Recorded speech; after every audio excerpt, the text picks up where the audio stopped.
children. Today we are going to understand the basic principle, that is how the torque is experienced by a current loop in the uniform magnetic field. Okay. Now generally this principle is used in the electric motor.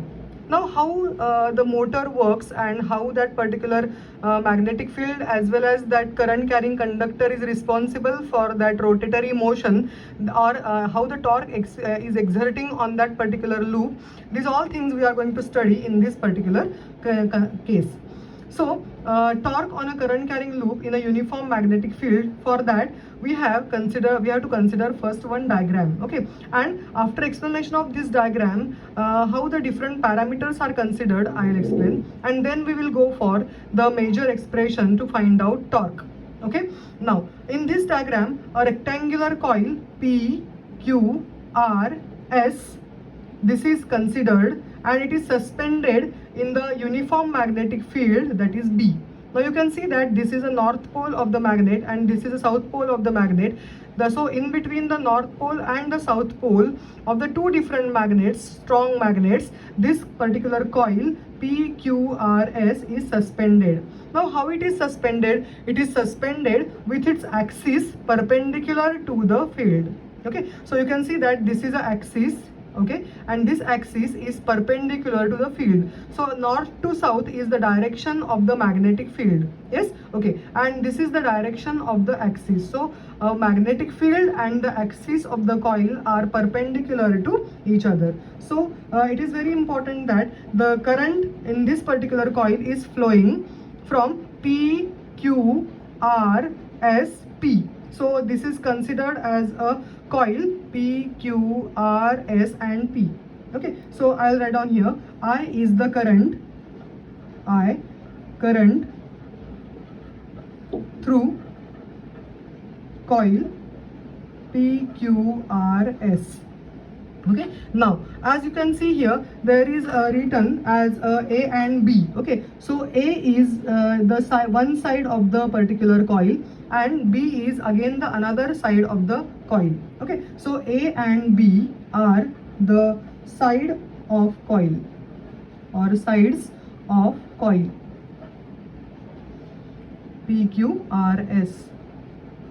Okay, now we know that as it is a rectangular coil, A multiplied by B, that is length into breadth, is nothing but the area of the coil. So I'll write down here A is equal to, that is capital A is called as the area of the coil and it is given by A into B, that is length into breadth of the coil, that is nothing but area of the coil.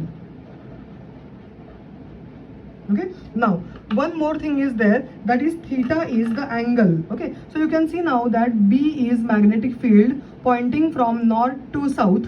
Okay, and this is the axis of rotation and this is the coil. Now for that particular coil, this n, vector n, is nothing but the direction of the area vector, or we can say that it is the normal to the plane of the coil, normal to the plane of the coil. Okay, so theta is the angle between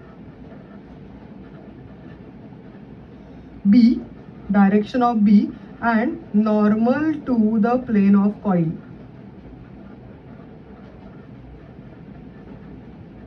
Okay, now according to the Fleming's left hand rule, we have to understand that this particular part P, Q and R, S, isn't it? So P, Q and R, S are considered as the part which is a lengthwise part and this is a breadthwise part. So Q, R and P, S are the breadthwise part. Now the magnetic forces on the side P, S and Q, R are equal and opposite, and also they are collinear. Okay, so their resultant is equal to 0. Now I'll write down here, according to Fleming's left hand rule,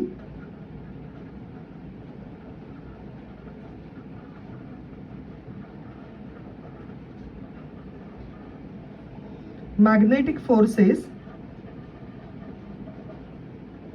on side PS and QR are equal and opposite.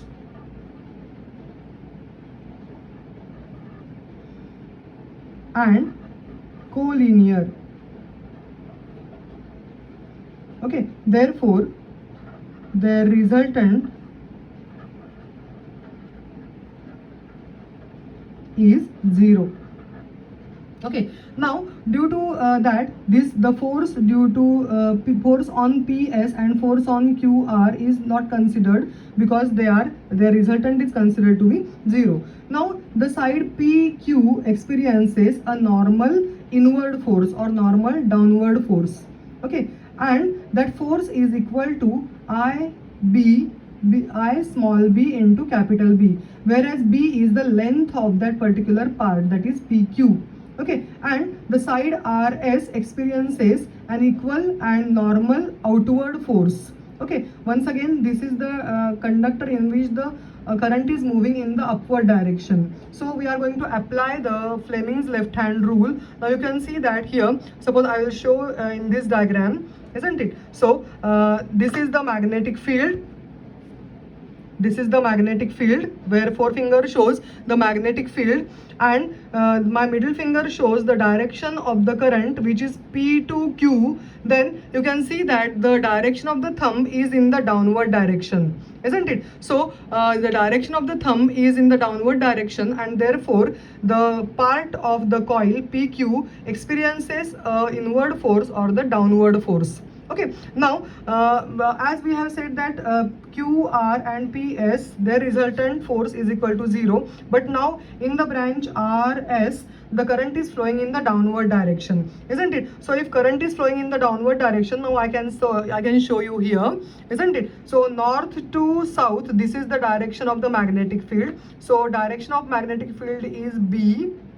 Okay, and this is the direction of the current, because you can see that the R to S, the current is moving in the downward direction. So direction of the current is in this direction only. Then you can see that thumb is in the upward direction, isn't it? So the force on that particular part of the current carrying conductor is in the upward direction. The magnitude of the force is same as that of the magnitude of the force exerted by PQ, isn't it, or on PQ, and but only the directions are opposite. Okay, now what happened, these two forces form a couple, because we know that whenever the number of forces are having the two forces are having the equal magnitude, isn't it, and opposite in direction, whose line of action do not coincide, then they form the couple, isn't it? So they exert the couple, or we call it as a torque, isn't it? And that torque tau is given as tau is equal to force into perpendicular distance. So I'll write down here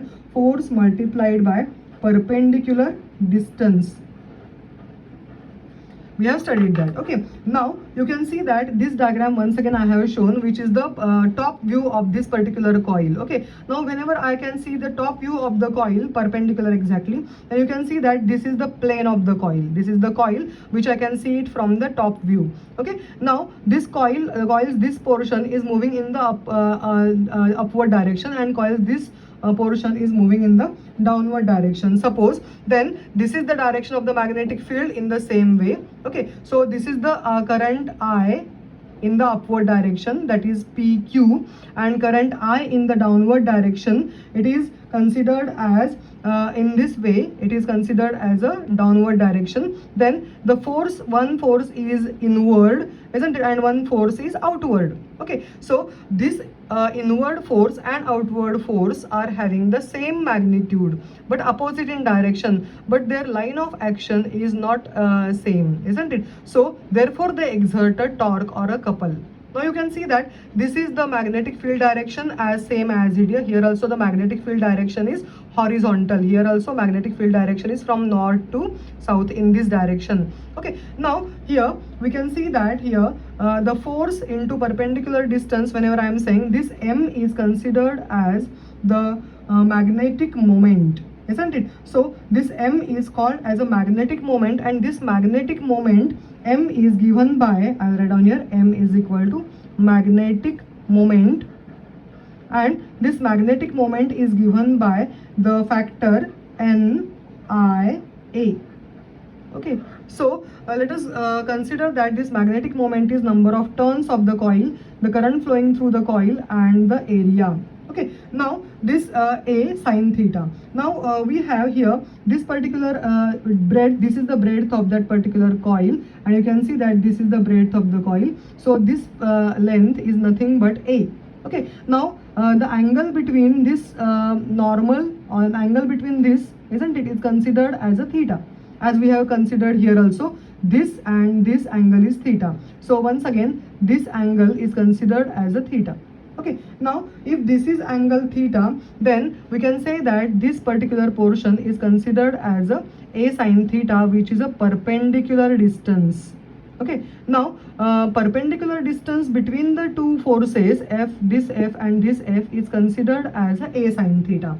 Okay, and therefore we can have here the force equal to I B B multiplied by this perpendicular distance is a sine theta.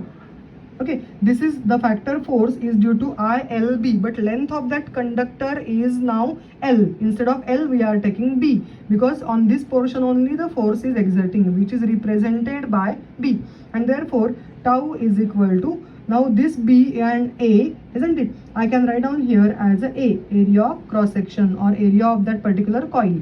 So I will write down here tau is equal to I B A sine theta. Okay, if the coil is having the number of turns is equal to N, so N are number of turns of the coil, then the torque exerted is given by N I B A sine theta. Okay, now as I said that NIA is a magnetic moment. Okay, magnetic moment of the loop, and this magnetic moment is also a vector quantity, because in this case why M is vector, because A is considered to be area vector. Okay, now this area vector is nothing but the normal to the area of the coil, normal to the planar area of the coil, and that's what M is represented by a vector quantity. Okay, so if this I can write down this as a N I and A, instead of that I will write down M, then tau is equal to M B sine theta. Okay, now in vector, as it is sine theta, as it is a resultant vector, resultant product is equal to, in terms of the sine theta, I can express it in terms of the vector rotation, vector notation, and that vector notation is tau is equal to M cross B, and that's what I said, M is a vector quantity, because in this case we have considered as a NIA, where A is considered to be a normal to the area vector in the case. Okay, so we can get here the value, that is tau is equal to M cross B, vector M cross B. Now the direction of the torque tau is such that it rotates the loop clockwise about the axis of the suspension. Okay, so this is very important, that this direction of torque is such that it rotates the loop clockwise about axis of suspension.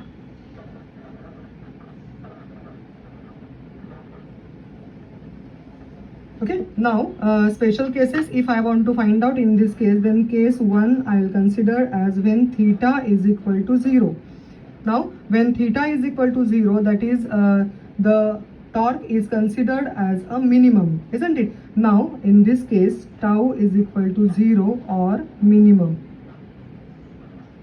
because sine 0 is equal to 0. Therefore this is the case when it happens, that is when plane of the loop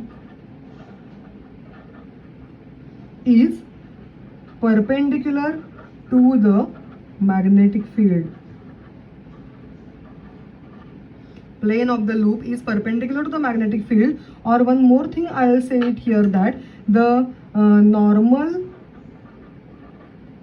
to the area vector, or normal to the area vector, is parallel to B. If normal to the area vector is parallel to B, that means theta is equal to 0. You can see that suppose this normal to the area vector and B are in the same direction, isn't it? Or the theta is equal to 0, and when theta is equal to 0, sine 0 is equal to 0, and we can get as torque is equal to 0, or that is called as a minimum. So this case is considered in the two ways. We can express this torque minimum in terms of the plane of the loop also, and we can consider the torque is equal to 0 in terms of the normal to the area vector is parallel to B, and that case also theta is equal to 0. Okay, and case 2 is considered as the another case when theta is equal to 90 degree, then torque is maximum. So we know that tau is equal to NIBA, that is torque is maximum when plane of loop is parallel to magnetic field. Or I can say now, what I can say now? I can say that the normal to area vector is perpendicular to B, and in that case only we can have theta is equal to 90 degree. How? I will show it by one experimental or one model. Okay, so I can say that here tau max is equal to NIBA and tau minimum is equal to 0.